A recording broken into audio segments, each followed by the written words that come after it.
I wanna be Batman, cause everybody really What's up, ain't everybody? This is mjaw here with mjaw Reviews, and I'm bringing you guys the all-time awaited #1 pick for the top 10 favorite Batman stories of all time.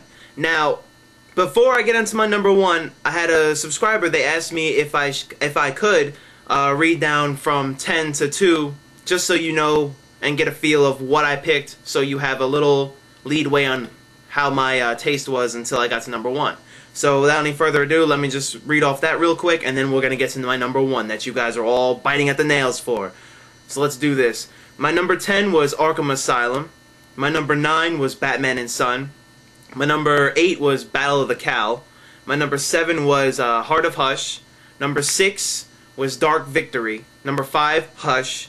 Number 4 was Death in the Family. Number 3, Long Halloween. Number 2, Batman Year One.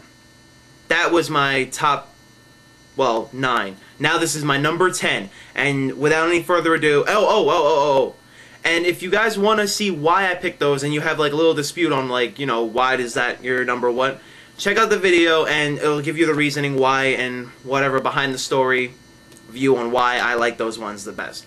So, without any further ado, this is my #1 pick. My #1 pick, my favorite Batman story of all time. My favorite Batman story that really, the one that makes me just, about Batman. Here we go. This is my #1 pick for Batman stories. Batman Nightfall, all 3 of them. Now, yes, this is my #1 pick. Now, let me give you a couple. I'm not going to give you the whole story on this because it is just way too long and it's a really good read, and yeah. But Batman Nightfall.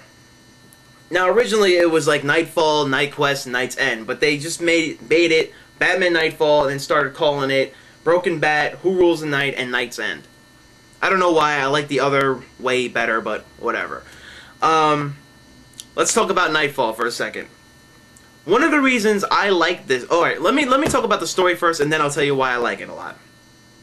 The story basically starts out with Bruce Wayne. He is at the ends of his, you know, stamina. He is very tired. He is very exhausted. He is very brought down with all the capturing of all the Arkham people, you know, putting them away in jail, you know, endless nights of just working, you know, never getting any sleep, never getting any rest, just endless nights of working, beating up bad guys, protecting his city, and he's really brought down to his very last, like, breath. And there is this one guy who has been stalking Batman. You know, he heard about Batman, he knows about Batman, he knows about the great things Batman has done, and he really wants to be the one to take down Batman and be the most dominant being. In other words, he wants to break him, off his knee, he wants to be the one. And the guy is Bane. He wants to break his back, and he wants to be #1. He wants to rule Gotham. He wants to be the man. He wants to be the guy with the prestige of saying, yeah, I beat up Batman. I took him down. And the way he wants to do this, he's doing it very smart. He wants to break Batman mentally, physically, and emotionally. And the way he's going to do this is just insane. It's just the most insane way I've ever seen Batman brought to his, like, knees. It was just crazy.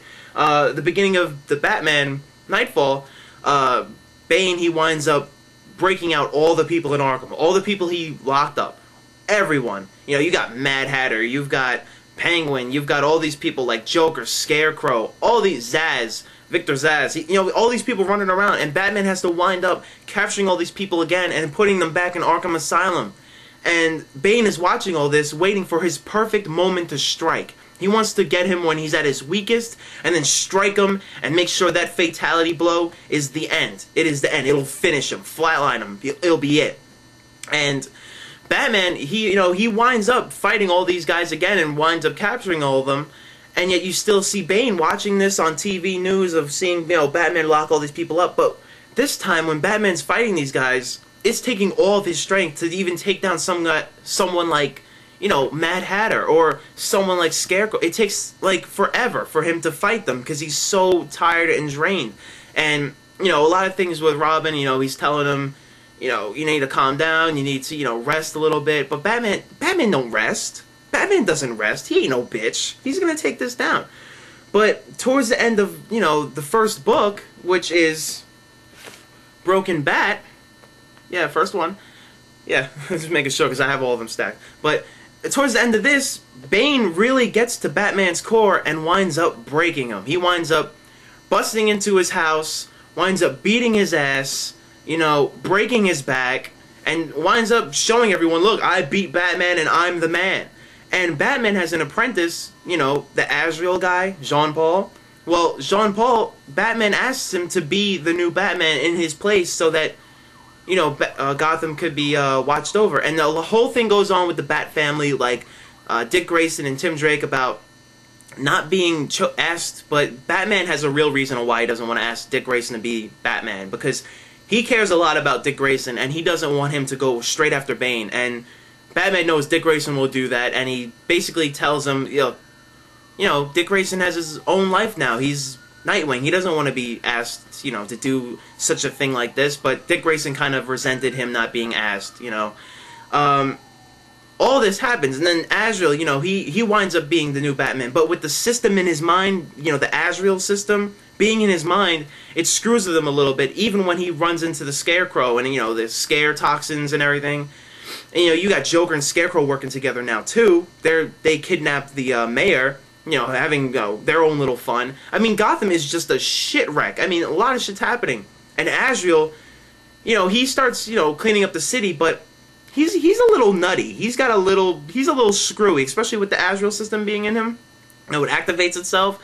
He winds up, you know, making his own little mechanical gloves. And then towards the end, he winds up making a whole new bat suit. You know, this whole like thing with like batarangs shooting out of the wrists and everything. You know, it's crazy.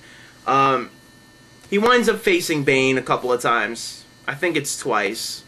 He winds up encountering him and everything like that, and he winds up kicking his ass. He winds up beating him at the end, and you know, reclaiming the city and being like, he was about to kill him, but he, you know, it took all of his might to be like, you know what, you're gonna go to prison, that's it.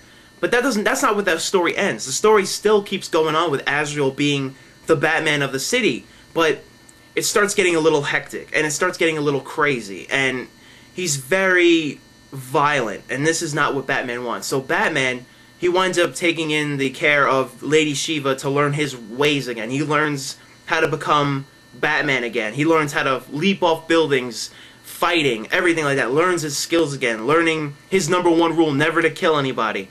This is what made Batman, Batman, you know. And I'm going to stop there because I don't want to get to the last book and tell you everything what happened in there. But alright, though that's the story, and it's a really good story. If you really want to get into Batman and you never really liked Batman because he was a normal man, this will show you why I absolutely love Batman, because he is a mortal man. It takes more than anything for him to become Batman once again. It shows him being Batman, being taken away from his Batman mantle, and working towards being Batman again. He's not going to go up to Azrael and be like, well, you know, I'm better now, let me be Batman again. No, he wants to actually train and battle Azrael so that he can become Batman again. He wants to reclaim his Batman mantle to show that, look, I am the man. I am Batman. I am Gotham's Knight. And that's what makes him so great. You know, I like the fact that, you know, he had to battle his way back to being, you know, his, you know, alter ego. Well, I'd have to say Batman is him and Bruce Wayne is his alter ego, but that's a whole new other post of videos for another day. But that is my this is my #1. I am sorry, but this is my #1. This makes Batman Batman. This is what this can only be a #1. It's a great story, and if you would just get into Batman with this story alone. Definitely pick it up. It's definitely worth reading, and you will definitely like really love how nothing can get to Batman and make him not be Batman anymore. It'll show you how strong Bruce Wayne is, and it's a really great book. So yeah, I mean, there's nothing more you can say about this book without putting another post of a part 2 to this. But Batman Nightfall, my #1 pick, all-time favorite. It'll never be a #2. It'll always be my #1, but maybe my other ones might change if there was other stories that came out. So without any further ado, this has been MJaw Reviews. I hope you liked the countdown. I'll catch you guys later. Yeah.